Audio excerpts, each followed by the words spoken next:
everybody, I've got a question for you. Have you ever seen a snake migration?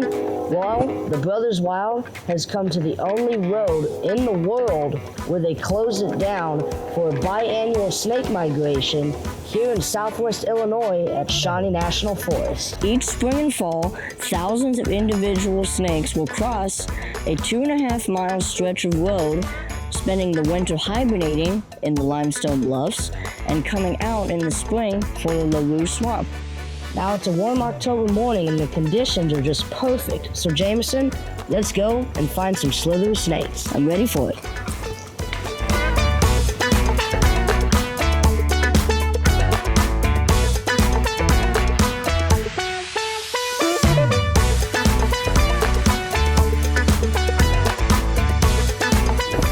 Alright, now what we have found right here, this is our first snake of the day. This is a plain-bellied watersnake.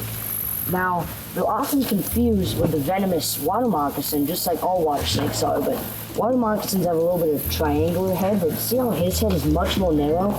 That's the main reason to tell a water moccasin from a water snake. But another reason is a water snake has those round eyes, and a moccasin, since they're a pit viper, has triangular eyes. Super neat find, Jackson. Look how big this snake is. This is a great-sized adult. Now, the reason why it's super good size water snakes is because their belly is usually a straight yellow, orange, red, very plain color.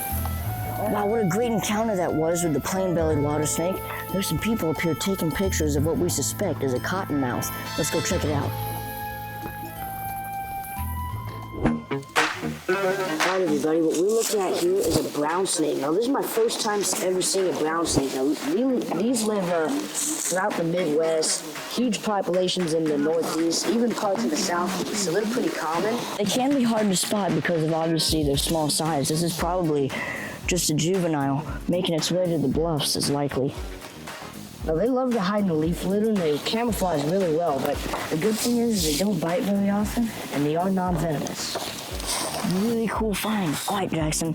Now, there are many snakes here. Over 20 species of snake can be found along Snake Road, so you never know what you might come up with next.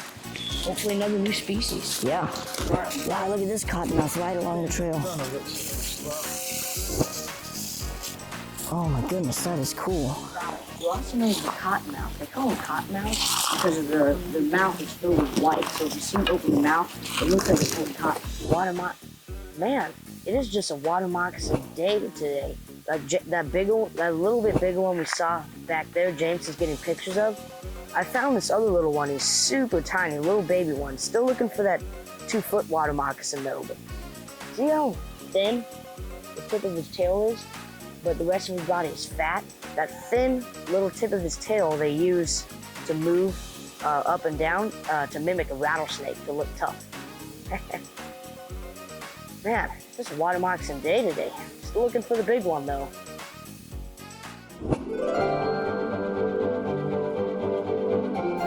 Check it out everyone, this is a rough greensnake. We have never seen this before. Now these snakes are non-venomous and are probably one of the friendliest snakes you can hold. Just like ringneck snakes, you know, they're non-venomous, they bite very rarely. Super human friendly snakes, but green snakes are usually very skinny and are just long, but a lot of times they get pretty short. And for a green snake, this is very big. He's about 18 inches long, but really interesting. Let's see if I can't get closer. Get some picture. Yeah. He's moving on here, he's moving on. Oh man, this will make a great macro shot. You can get the flash. It's really weird. Green snakes get really long. I'm gonna light it from the side. Up to 18 inches, but they're really skinny. Have you noticed that, Joe? I have. Super long. Really skinny. Now, what do these eat, Jackson? Mostly insects and spiders because of their tiny mouth, but I think they also eat real small frogs and little lizards. They might even eat other green snakes, like one this size. It might eat a smaller green snake, too.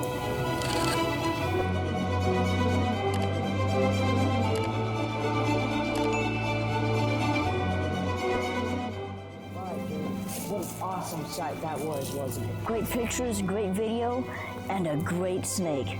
Let's move on. There's not gonna be too much light left. Let's see if we can find yet another new species from Snake Road. All right, everyone, currently we are walking a trail that literally borders the limestone bluffs where the snakes hibernate. So we might be able to find some in the crevices, and there's a good chance we will. So we're gonna follow it, and hopefully we'll get lucky.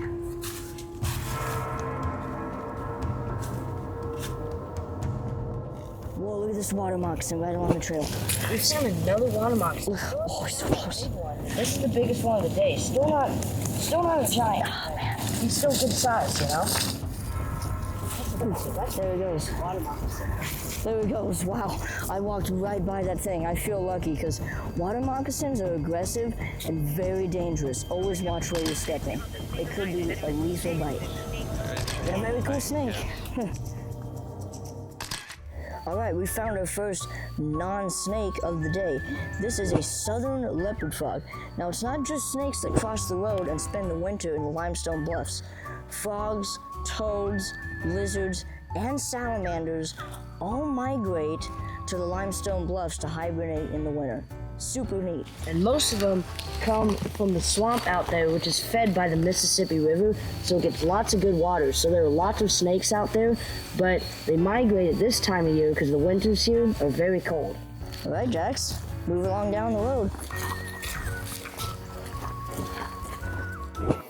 All right, everyone, this is the massive swamp we were talking about earlier that's fed by the Mississippi River.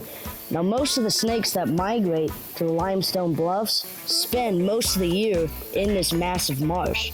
And man, James, what an awesome first day this has been. But hey, we haven't even seen anything close to what really lives here. So tomorrow we're gonna come back and hope for the best for even more species. All right, James.